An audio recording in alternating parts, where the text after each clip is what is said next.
Hey, good people, Dr. Lund here. Welcome on in.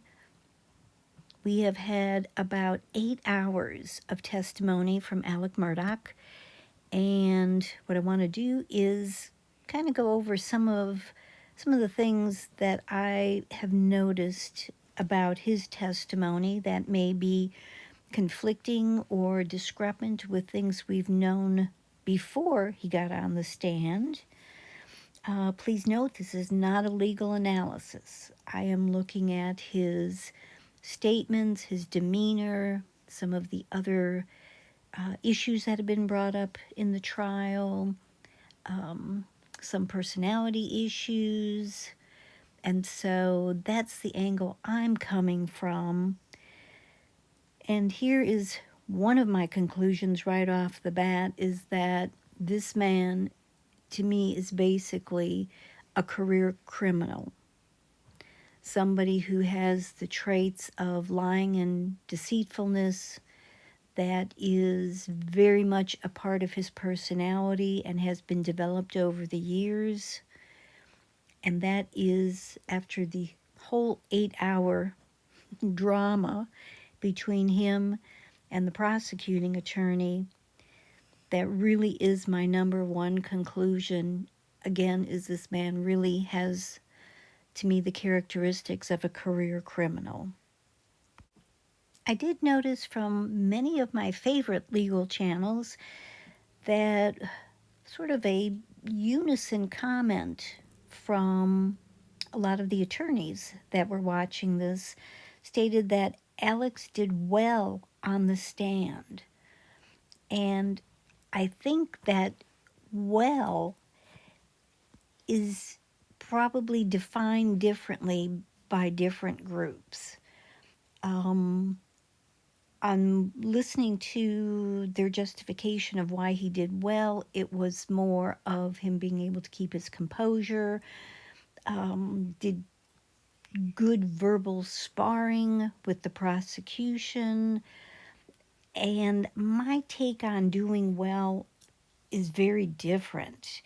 What I saw was somebody who was a master manipulator, somebody who did a lot of gaslighting in his responses. There were some responses that were so specific, but there were many terms in other responses that said, like for a question, how long did you do such and such? And many times his answer was, for a little while, for a little bit. It didn't take long. There was not the specificity in many of those responses. What I also noticed is that he really played the role to the jury, to the people in the audience, and probably to the population he's most familiar with.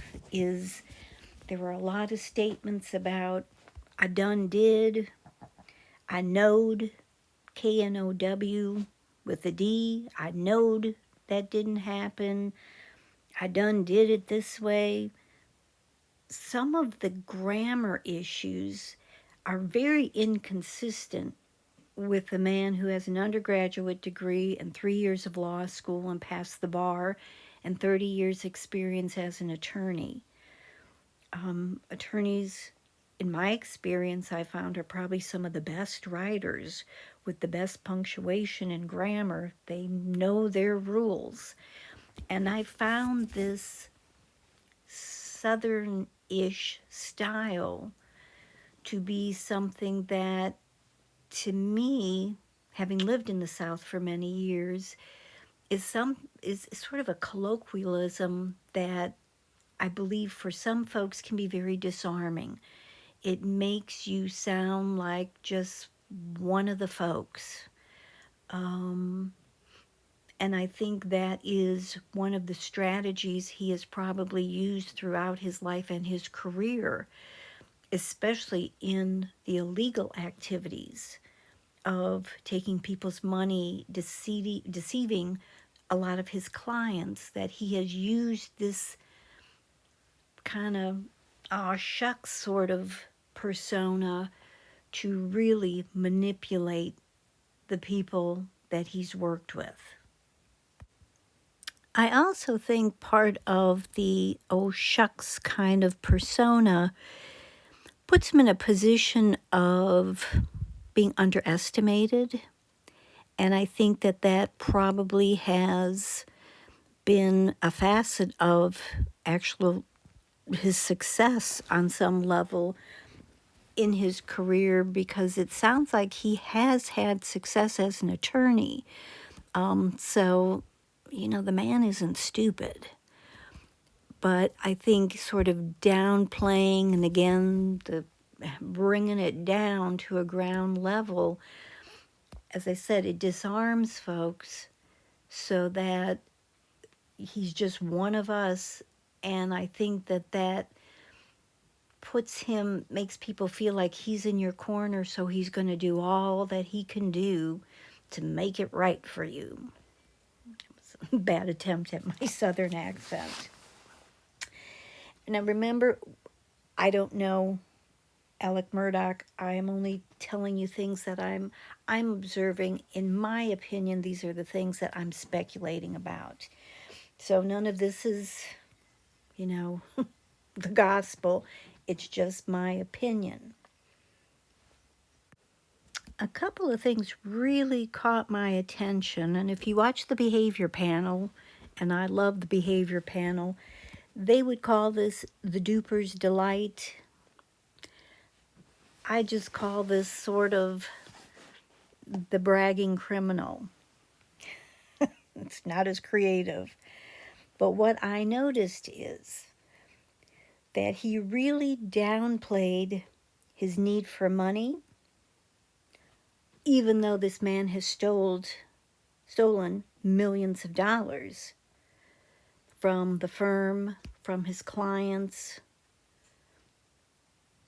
He really downplayed his need for money, that he was able to, you know, get money from his properties. That was no big deal. He also downplayed the boat accident and his worry about the boat accident. That wasn't something he was really all that concerned about and he wasn't worried about. However, interestingly, that has been something that he has been basically pointing to, that has to be the motive for the murders of his wife and son, Paul, is that somebody had taken this situation and decided that they were going to eliminate Paul and Maggie as well too, which is something that he had mentioned today when he was on the stand, that is what he thought had happened, and some random vigilante may have done these murders.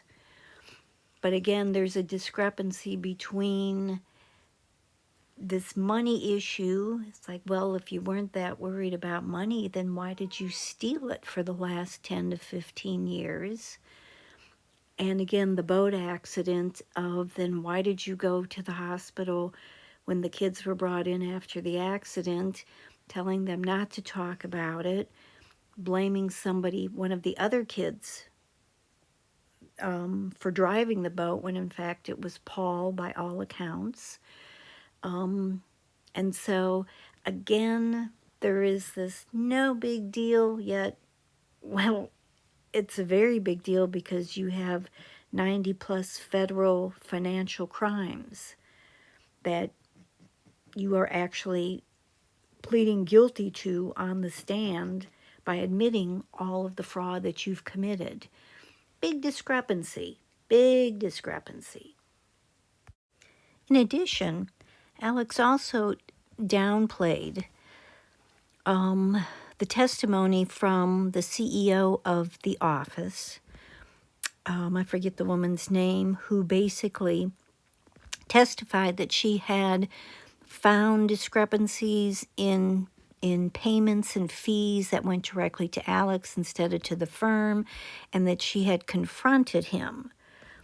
And interestingly, again, Alex downplayed, saying that he didn't feel that it was a confrontation, that she in fact had apologized, that she had to ask about these fraudulent issues. That, again, big discrepancy is because of the things that she had uncovered. Alex was fired from the law firm and has lost his license because of the fraudulent things that he had done, and the theft of taking his client's money and taking money from the partners at the firm.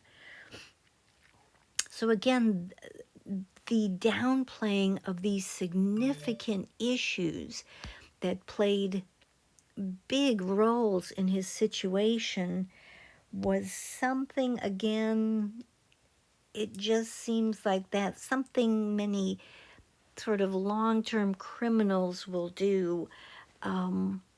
Again, just to disarm. That's not motive for anything bad that they've done or bad that they're thinking. Seems like, again, a typical strategy for a career criminal. And I guess here is the elephant in the room is, within minutes, like 2 minutes, when he got on the stand, he immediately admitted that he had lied about being at the kennels when he had, the night of the murder, had told the police, and from that period on forward, that he had not gone to the kennels before he went to go to his mother's house.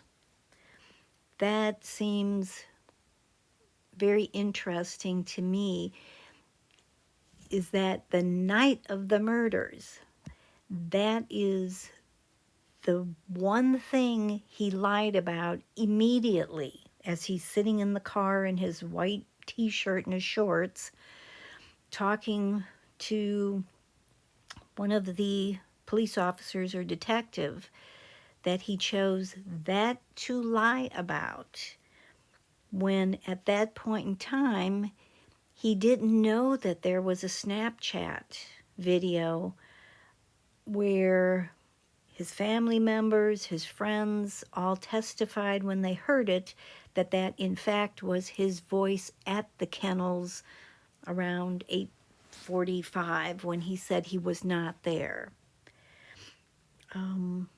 And the word salad that he gave of why he decided he was going to lie about it, regarding having paranoid thoughts, but not being paranoid, but paranoid thoughts because of the drug usage, and sort of weaving that all together, it was like,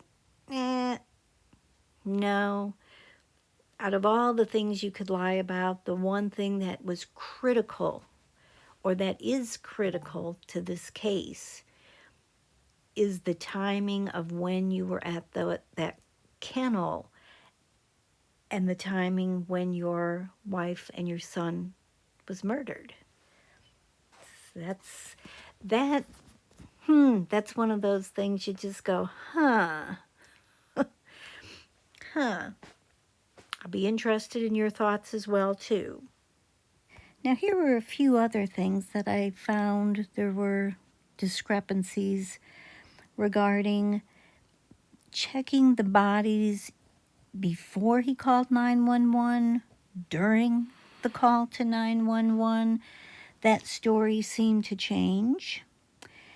Did he drive his truck or his ATV to the kennels when his voice was reported calling the dog and taking the chicken out of the dog's mouth?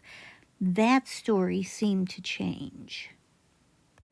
He really seemed to pull a classic move as he was politely discrediting the housekeeper's testimony, saying that she got the impression he was trying to tell her what clothes he wore to work the day of the murders, when in fact she knew that what he wore was different than what he was saying.